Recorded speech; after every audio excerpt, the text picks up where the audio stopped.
Assalamualaikum warahmatullahi wabarakatuh. Saya Via Yorma Yunita dengan NIM 190155201066 dengan mata kuliah Pengantar Ilmu Teknologi Kemaritiman dan dosen pengampu Bapak Wiwin Kusuma Atmaja Putra. Baiklah, pada kesempatan kali ini saya akan menjelaskan beberapa hal mengenai ekosistem maritim. Yang pertama, apa itu ekosistem dan ekosistem maritim? Ekosistem adalah suatu sistem ekologi yang di dalamnya terdapat hubungan timbal balik antara makhluk hidup dengan lingkungannya. Sedangkan ekosistem maritim adalah suatu hubungan timbal balik antara makhluk hidup dengan lingkungannya dalam sumber daya perairan atau kelautan, baik di dasar laut maupun di permukaannya, dalam bentuk pengelolaan, pelestarian, perlindungan, dan pemanfaatan. Yang kedua, jelaskan atau gambar pembagian wilayah ekosistem maritim. Gambar pembagian wilayah ekosistem maritim dapat dilihat berikut ini. Berdasarkan gambar ini, dapat dijelaskan bahwa laut mempunyai kondisi topografi tidak rata, sehingga ada yang dangkal, dalam, sangat dangkal, bahkan sangat dalam.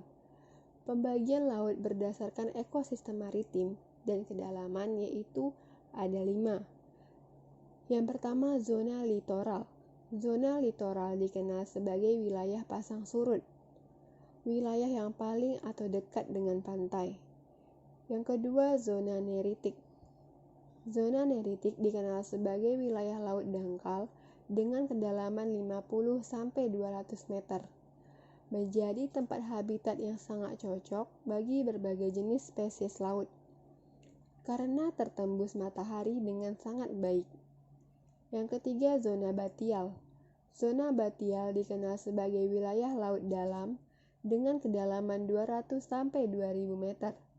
Karena tidak dapat ditembus matahari, zona ini tidak banyak dihuni oleh spesies laut.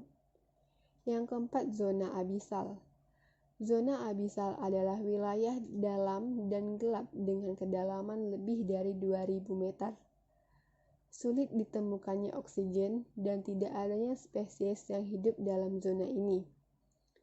Yang kelima, zona hadal.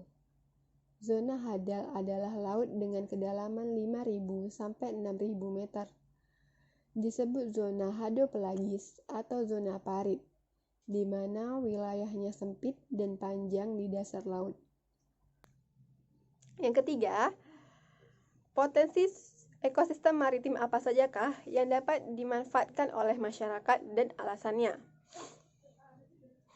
Ekosistem maritim yang dapat dimanfaatkan oleh masyarakat adalah yang pertama pengelolaan maritim, di mana dengan luas laut Indonesia yang luas memiliki berbagai macam jenis spesies ikan dan biota laut lainnya, sehingga bisa dimanfaatkan dengan baik dengan memperhatikan tingkat perkembangbiakan yang tinggi agar tidak mengalami kepunahan.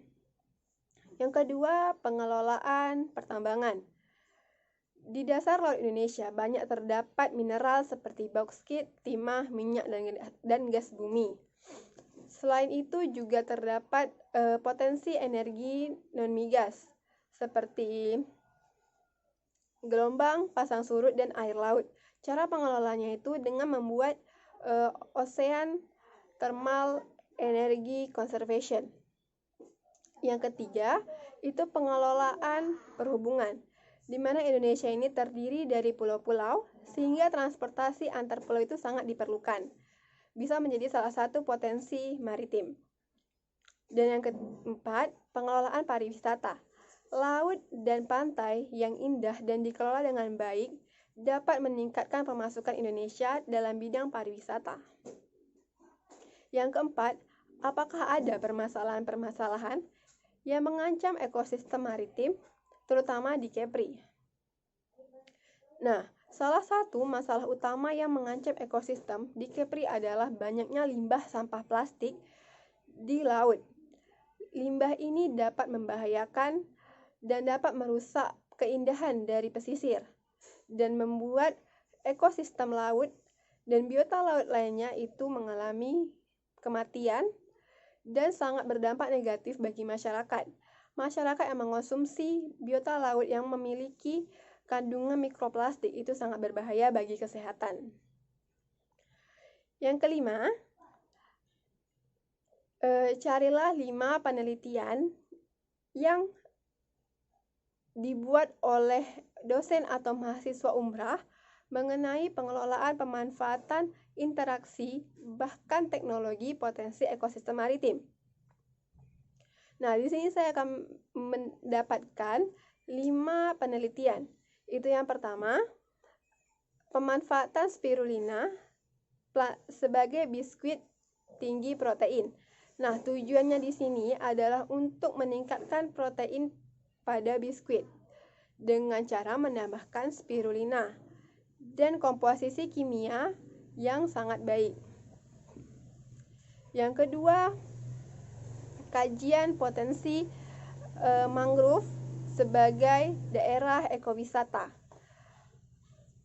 Ini bertujuan untuk mengetahui struktur mangrove dan meningkatkan atau menjadikan wilayah mangrove sebagai wilayah ekowisata yang berkelanjutan. Yang ketiga, pemetaan sebaran biota laut Echinodermata pada laut dalam. Tujuannya adalah untuk mengetahui sebaran biota laut Echinodermata sesuai dengan kedalaman, spesies, dan substratnya dengan cara sistem informasi geografis. Yang keempat, potensi dan pola pemanfaatan siput gonggong.